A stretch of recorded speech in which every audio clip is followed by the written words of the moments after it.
I løbet af ugen der har vi haft et grundlæggende emne om film, hvor vi skulle optage vores egen film. Og her er nu redigere den. Altså, først så skulle vi idégenerere. Ja, og så skulle vi planlægge. Og så skulle vi udføre, og så skulle vi evaluere på det. Med idégenerering, der sad vi jo med en masse papirer, og ikke ligesom sad med det på computer, hvor vi skulle klippe det sammen, og ikke havde de største forventninger til det, hvor vi så skrev vores idéer ned, og ja. Ja, så kom vi på noget lidt større, og så her til sidst, så har vi bare fundet ud af, at det blev pissefedt.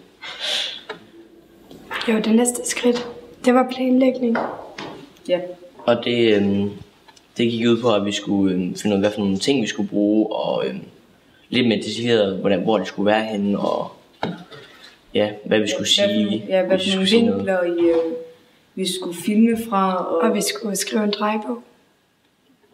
Udførslen foregik sådan, at vi samlede de ressourcer, vi skulle bruge, og så gik vi ud på de steder, hvor vi skulle filme. Og så havde vi vores drejebog, som vi fulgte efter, som en opskrift. Ja. Og det virkede ret godt. Hvis vi ikke havde haft drejebogen, havde det været meget sværere. Der havde nok været mere kaos, da vi skulle optage. Og så var der ikke sådan ligesom en opskrift, som vi kunne følge. Ja. Så var det nok meget mere sådan, at vi blev uenige om tingene.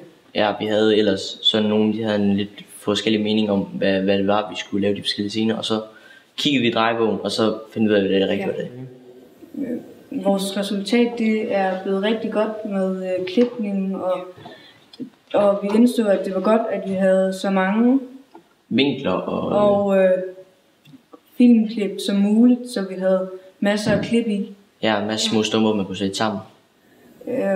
Vores forventninger til, eller i hvert fald mine forventninger til awardshow, det er, at vi i hvert fald kommer hjem med 1 pris. Eller måske bare 1 nominering. Ja.